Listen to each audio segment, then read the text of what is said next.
Good evening and welcome to the Week in Review. I'm Paris Schutz. We'll be joined by our Week in Review guests in just a moment, but first, some of today's top stories.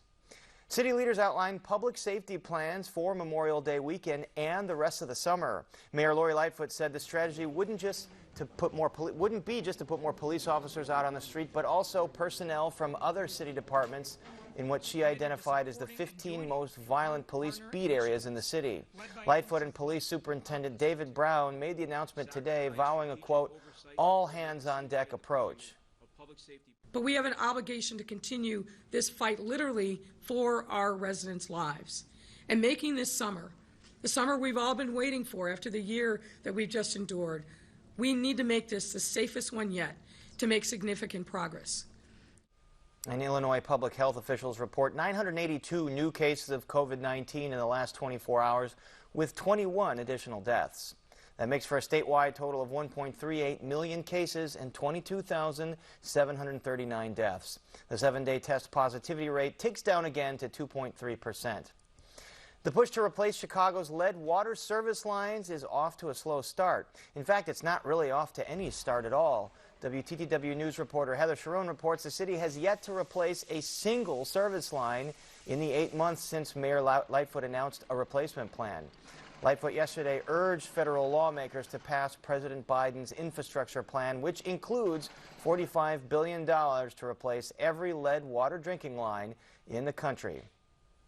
And now on to our Week in Review panel. Joining us are Aide Quigg of Crain's Chicago Business, Craig Dellamore of WBBM News Radio, Tony Arnold of WBEZ, and Will Jones of ABC7 Chicago. Let's get right into it. Again, on the Memorial Day weekend part, the Mayor and Police Superintendent Brown announced the city's strategy to combat violence this summer. Here is what the superintendent had to say. This is really ground zero for success, and the greatest impact will happen here because we have the density to be able to penetrate what the community needs. Instead of it being led by law enforcement, it really is a whole of government approach to really bear down on these communities to ensure that we give the community what it needs to be able to sustain itself in a safe manner. Craig Dellamore, we have these press conferences at this time every year where city leaders outline their plans. You hear things like flooding the zone, all hands on deck. Did you hear anything different today that would give you optimism that perhaps this can be a different summer than summers past? Well, I don't know if optimism is the right word, but there is some promise because at least one component that hasn't been there before and that is the attempt to combine services for people, more help with real lives rather than just the enforcement and giving young people something to do is now going to be a part of it. And that's actually a technique that has worked in some areas of the city already. There's a group called Ready Chicago, for example, that does use that model of where you provide services for the people in the area, you get people some jobs, and they have seen a reduction in crime, and certainly some of the people who participate are less likely to be shot. Yeah, and as crime, or as violent crime has been up, there are some police districts where the numbers have gone below, and every year, I mean, when there are a high number of homicides, we hear finger pointing.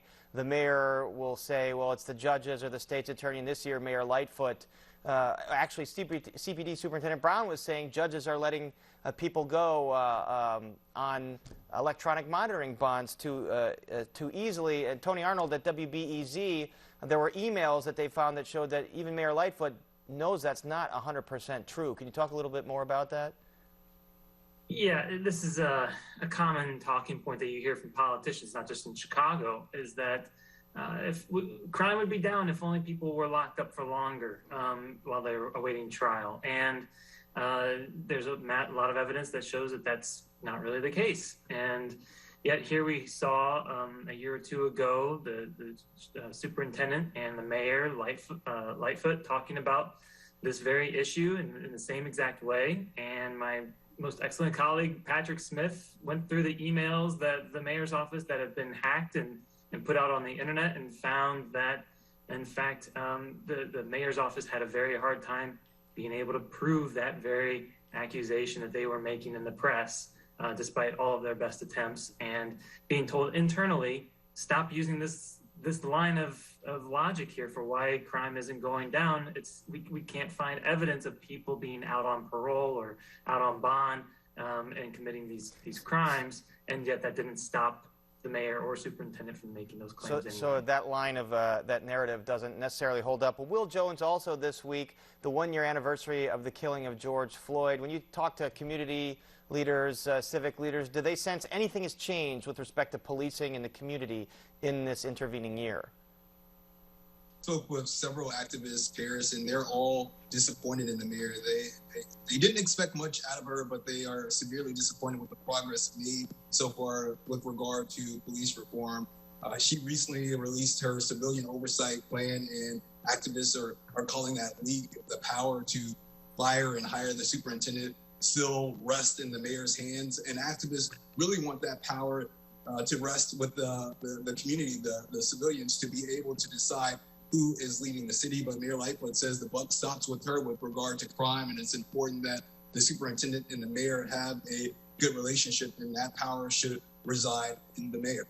And Aide Quigg, on that notion, the mayor did introduce her civilian oversight proposal of the police this week, and the main difference between hers and what the community leaders have supported that's already in city council is that the mayor would keep some of that ability to hire and fire the superintendent, as Will Jones said.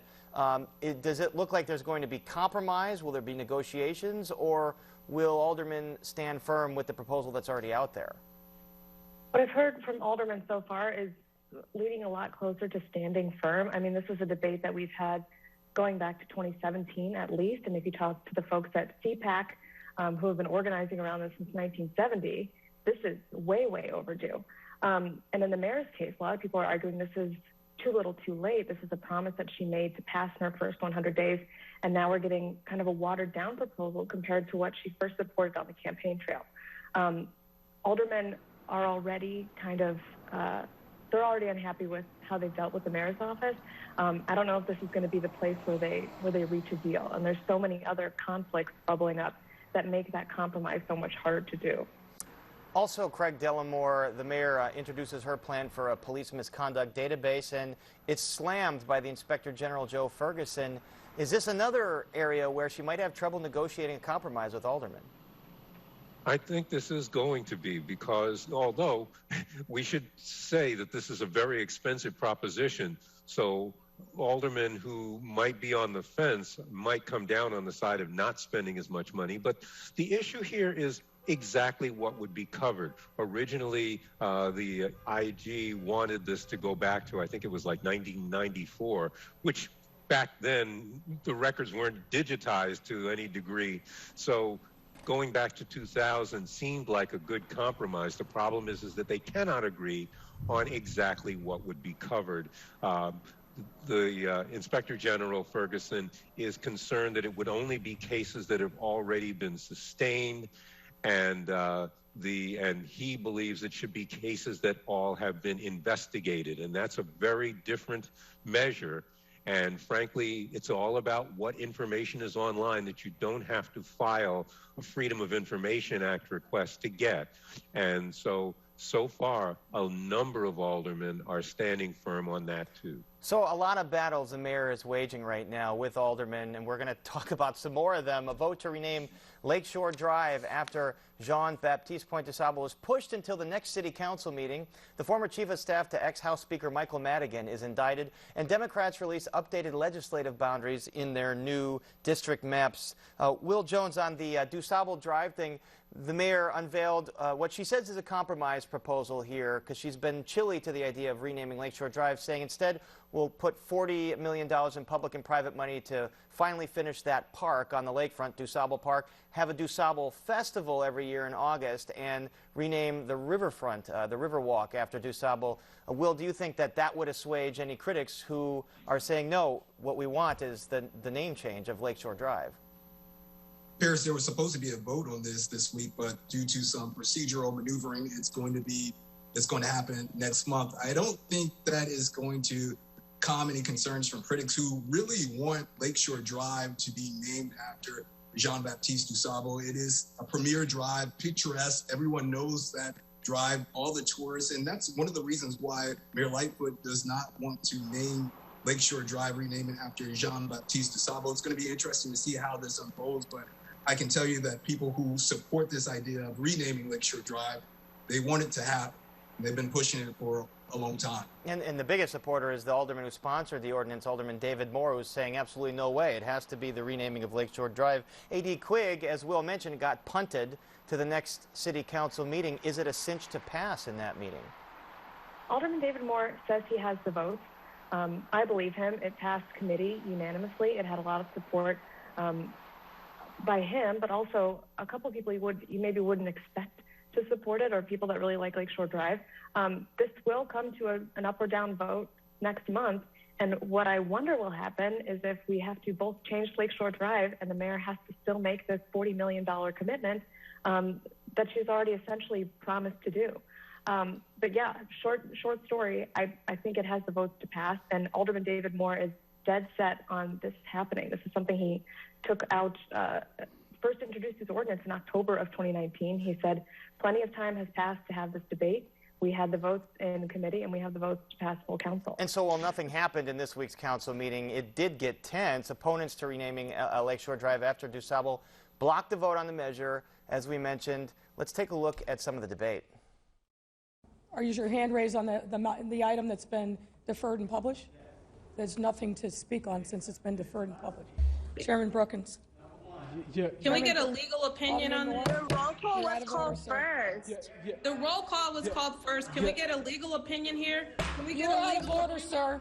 You're out of order, sir. Don't look at me when I defer and publish everything. Thank you, sir. So that last person speaking is David Moore. Craig Dellamore, the opponents to this are saying their concerns are, will they have to change addresses for folks that live along Lakeshore Drive or some of the museums? Have some of those concerns been addressed? Yes, in fact, that very specific concern was addressed. David Moore compromised his plan so that it's only the outer drive that would be renamed. That's the highway-looking part. The part that's residential would remain Lakeshore Drive. The issue really is more about what is iconic, and even the people who live along there don't want the highway part renamed because they say Lakeshore Drive is one of those names that just means Chicago. But this has been a very contentious thing. I think what's going to happen is there is going to have to be a hearing between now and the next meeting, and I think we will see a lot of what could happen at that meeting. Right after that city council meeting ended, Mayor Lightfoot brought a number of African-American aldermen and some others back into a meeting room right off the floor and started talking to them. So she was already trying to marshal support from others, but right now I agree with AD. I don't think she has the votes right now, so somebody's going to have to give something in order for that to go forward. And the mayor has had a notoriously difficult relationship with much of city council. We'll see if they can work together on some kind of compromise. Will Jones, the mayor, also proposed cutting off liquor sales at liquor stores in the city at 10 p.m., just a blanket 10 p.m. curfew. Do you think that does anything to help public safety?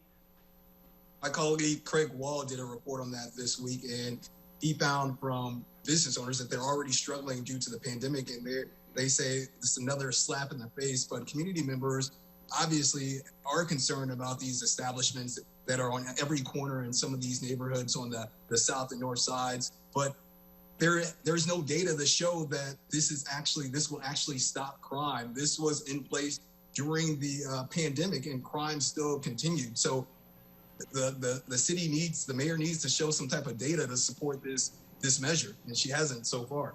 All right, let's get to some state news. The big bombshell, the former longtime top aide to House Speaker Michael Madigan, both political aide and legislative aide, Tim Mapes, federally indicted in the massive ComEd investigation. Tony Arnold, does this tell you 100% for sure that the ultimate target here is Michael Madigan?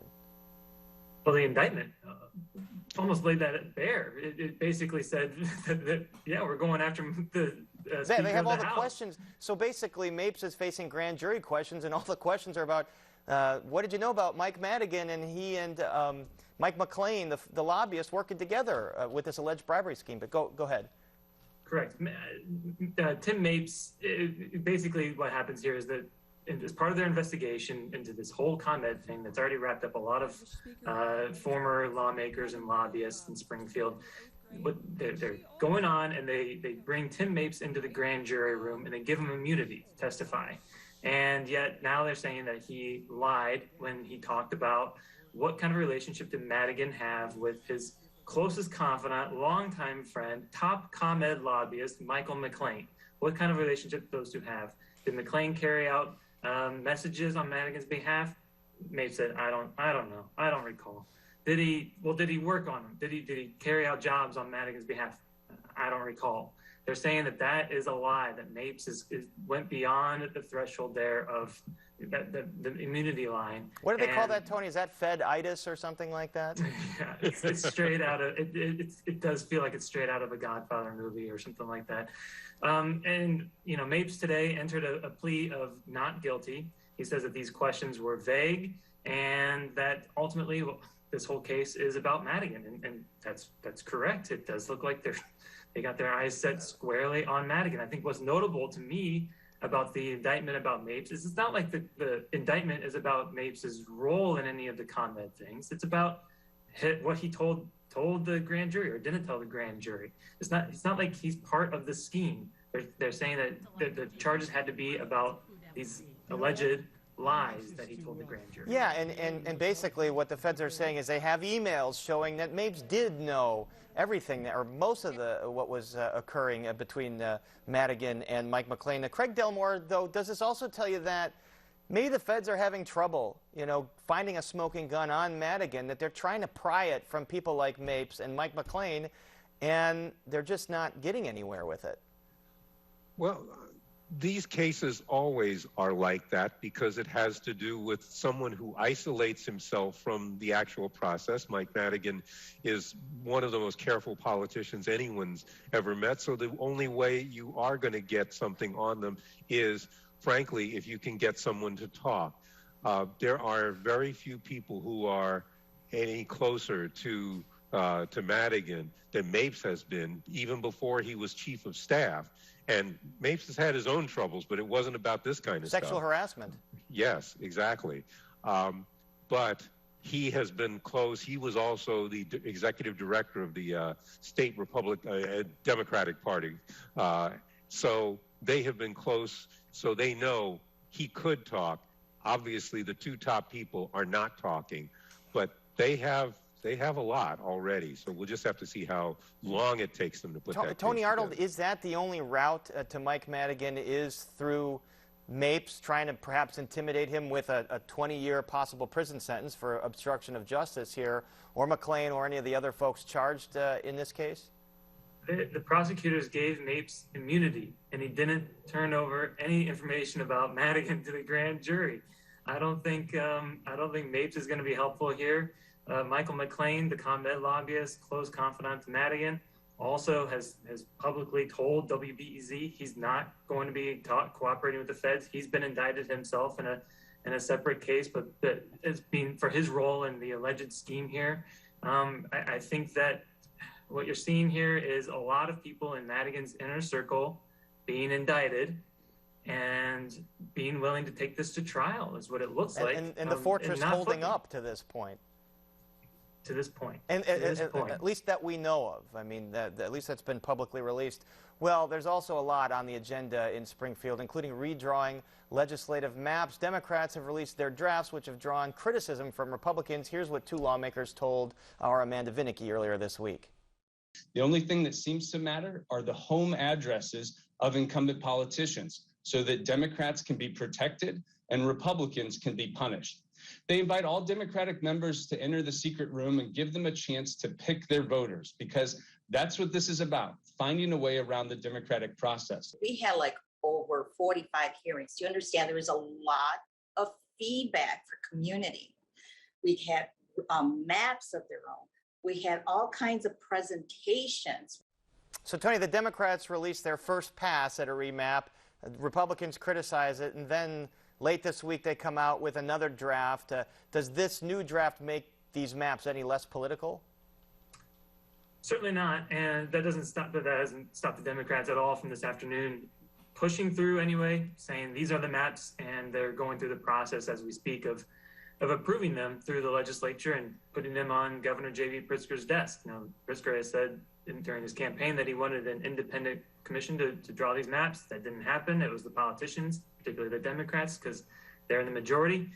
And so now it's up to Pritzker. It's going to be up to Pritzker, I imagine, to decide if he's going to veto or sign them. It's certainly looking like right now that he's going to be signing them, thus affecting who your state representative, state senator, and even Supreme Court justice, which are elected in Illinois, are going to be. Notably, the one that's missing that I think a lot of people are looking for is who your congressman is going to be. Those maps are probably going to be coming out much later once the real census data comes out. And I think part of what's going on there is you have the fate of the U.S. House of Representatives at stake, and Illinois is a very blue state, and I think you don't want to have national Democrats concerned that Illinois has some problems with their maps and be susceptible to this prolonged lawsuit that's going to be inevitable when Republicans, once these are approved, the Republicans are going to file and a couple of Republican about them. congressmen, Adam Kinzinger and Rodney Davis downstate, have basically said, yeah, I mean, they might be endangered. Their districts might be redrawn. Will Jones, this is an important issue, but it's so in the weeds. If the governor does sign something like this after promising that he would not sign a partisan drawn map, is there any backlash from voters, or is it just too kind of weedy of an issue? This is an overwhelmingly Democratic state, so I don't think he's going to pay any type of price for this. This happens in every state. Whoever's in the majority, they draw those lines to benefit their party. And I think voters have accepted that that is just part of the process, unfortunately. Yeah, and it's happening in states of both parties all across the country, and it happens all the time. Tony Arnold, there's the issue of whether these maps are legal, though. I mean, the GOP brings lawsuits. Most of the time this happens, but this time they're saying, well, these maps are not based on the census because the census numbers weren't in on time. Is there a credible lawsuit here? Yeah, it's very possible, yes. And you can tell during this debate, everyone's choosing their words so carefully because they know it's going to be parsed over by a judge down the road here. So, we're a ways away from knowing if these maps are the final maps or if they're going to go back to the drawing board. But, yeah, it does look like the Republicans are going to be filing suit here. And that's just over the Springfield district. If I can add one quick note here, though, that there is a deadline when the state has to have these maps. So that's the other part of this, is that they're saying, well, we can't wait for that late information. So it's going to go to court, but it's not a slam dunk either way. They could wait for that deadline, but Democrats don't want to, because if they it would be a deadline, bipartisan. it gives the Republicans a chance to draw the districts, and they don't want that to happen. It would be a bipartisan panel drawing those maps. Tony Arnold, as we speak, there's some feverish legislative activity in Springfield. They have only a couple days left till the end of session. Bottom line, when we come back to work next Tuesday, what is going to be different about this state as a result of what lawmakers accomplished? This is the final. This is when everything happens at Springfield. They wait till May 31st, which is the final day of their scheduled Oftentimes session. 11:59 on May 31st. Oh, sometimes. Well, yeah. Sometimes beyond that, but they pretend that didn't happen. I think one of the main things we're talking about, just to go back to the beginning of the whole show here, was Mayor Lightfoot and her negotiations and how she's getting along with Chicago Teachers Union over the elected Chicago School Board. Here we are talking about that yet again at the end of the session, and it certainly looks a few days ago. So you think elected school board bill is going to go? It looked like it was going to go. At the end of the week now, it looks like it's not going to go.